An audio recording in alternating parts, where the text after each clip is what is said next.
नमस्कार, मैं हूं पूजा सिंह और आप देख रहे हैं राजपथ उत्तर प्रदेश। दोस्तों, हाजिर हूं एक नए वीडियो के साथ। आज बात करेंगे बसपा के बारे में। बसपा पर एक इल्जाम बहुत समय से लगातार लगता आ रहा है कि बसपा भारतीय जनता पार्टी को फायदा पहुंचाने का काम करती है। बसपा भारतीय जनता पार्टी की बी टीम है, बी टीम की तरह काम करती है। अब कौन किसकी बी टीम है, सी टीम है, ये तो सच्चाई आपको भी पता है, हमें भी पता है, सबको पता है कि पहली बात तो यह है कि राजनीति में कोई किसी चीज को जान नहीं सकता कि कौन किसके लिए किस तरीके से काम कर रहा है, कौन किसके लिए कहाँ फील्डिंग बिठा रहा है, फील्डिंग जमा रहा है, सेटिंग कर रहा है, कौन किसकी कहाँ सेटिंग करा रहा है, कौन किससे मिलने जा रहा है तो उसके पीछे का कारण क्या है, चुनाव में किस तरीके से लड़ रहा है, किस तरीके के कैंडिडेट उतार रहा है। तो सारी चीजें इसको कोई बहुत पुख्ता तरीके से उसको नहीं कह सकता। सिर्फ अंदाजे लगाते हैं लोग, कयास लगाते हैं और अनवरत लगाते ही रहते हैं। लोगों का काम है कयास लगाते रहना, सच्चाई से कोसों दूर। जिस तरीके से अभी आपने हाल में ही ताजा उदाहरण देखा कि आजम खान की खबर को लेकर के किस तरीके के र्यूमर्स चारों तरफ चले कि बसपा में शामिल हो गए हैं आजम खान, बसपा में शामिल हो सकते हैं आजम खान, और मीटिंग हो रही है, हो गई है, पूरा परिवार से हो गई है, ब्ला ब्ला ब्ला। तो इस तरीके की तमाम खबरें, तमाम चीजें ये सुर्खियों में बने रहने के लिए चलती रहती हैं। अब सच्चाई क्या है इसका भी जानना जरूरी है और उसके लिए थोड़ा सा पीछे भी चलना पड़ेगा और आंकड़े जो हैं, जो एक एनालिसिस होता है वो देखना भी जरूरी है, उस पर भी रोशनी डालना जरूरी है। एक मोटी मोटी बात आपको बताती हूँ कि जब जब समाजवादी पार्टी की सरकार आती है सत्ता में, तब तक भारतीय जनता पार्टी का वोट परसेंट बढ़ जाता है, उनका वोट शेयर बढ़ जाता है। जब बसपा की आती है तो घट जाता है। किस तरीके से उसके बाद, मतलब उनके बाद, बसपा के बाद और सपा के बाद, दोनों के बाद डिफरेंस मैं बता रही हूँ क्या होता है। अब कहने को आप ये कह दें कि साहब वो तो बी टीम की, अगर ऐसा है तो फिर कैसे बसपा के जो 2007 से 12 की सरकार थी, उसके बाद जब सपा की सरकार आई और फिर उसके बाद भारतीय जनता पार्टी की सरकार आई, तो कैसे कम हुआ, कैसे ज्यादा हुआ। ये सीनियर जर्नलिस्ट हैं इमरान शकील खान, उनका एनालिसिस है, मैं आपको इसको बताती हूँ थोड़ा सा ब्रीफ में।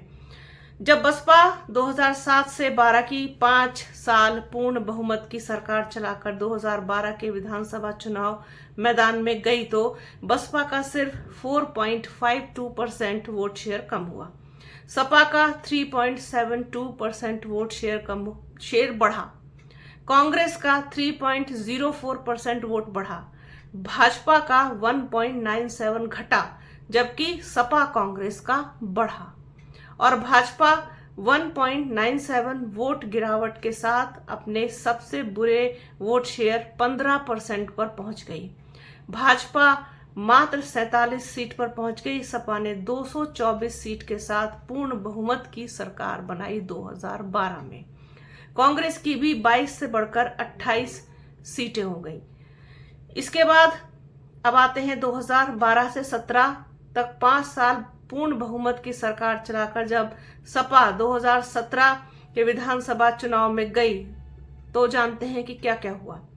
सपा का 7.33% वोट शेयर कम हुआ, बसपा का 3.68% वोट शेयर कम हुआ, कांग्रेस का 5.4% वोट कम हुआ, पीस पार्टी का 2% वोट कम हुआ, भाजपा का एक साथ 24.67 वोट बढ़ गया।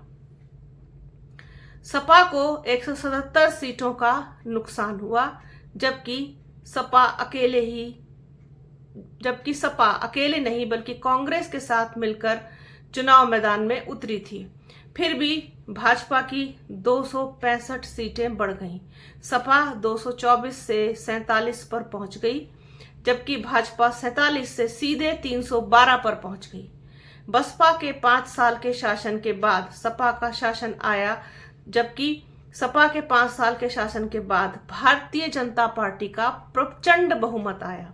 तो फर्क आप इस चीज से लगा सकते हैं, अंदाजा इस चीज से आप लगाइए कि किसने किसको फायदा पहुंचाया और किसने किसको नुकसान पहुंचाया।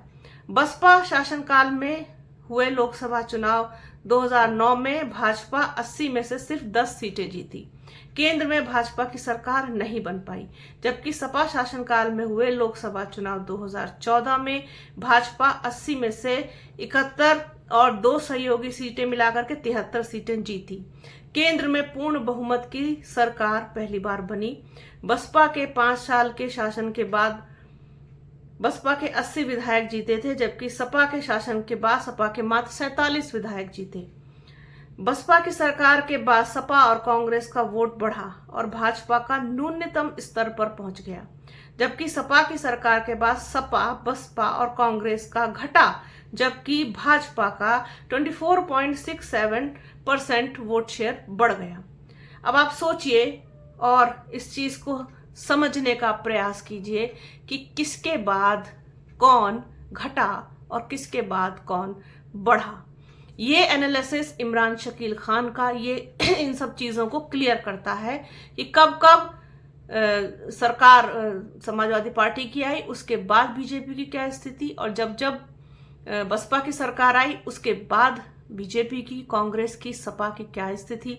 ये सब चीजें इसमें दी गई हैं परसेंटेज के साथ, जो बहुत क्लियर करती हैं सारी चीजों को। केवल ये कह देना कि बसपा भारतीय जनता पार्टी की बी टीम की तरह काम कर रही है, सी टीम की तरह काम कर रही है और उसको फायदा पहुंचाने का काम कर रही है। अभी जिस तरीके से डॉक्टर उदित राज का एक रिसेंटली ही स्टेटमेंट आ गया है कि भारतीय जनता पार्टी को फायदा पहुंचाने का काम कर रही है बसपा, तो अब कौन किसको फायदा उठा रहा है, कौन मतलब पहुंचा रहा है, कौन किसका फायदा उठा रहा है, ये सारी चीजें यूं ही हवा में कह देने भर से नहीं होती हैं। इनके पीछे के पुख्ता सबूत, पुख्ता जानकारी, पुख्ता एनालिसिस भी बेहद जरूरी है।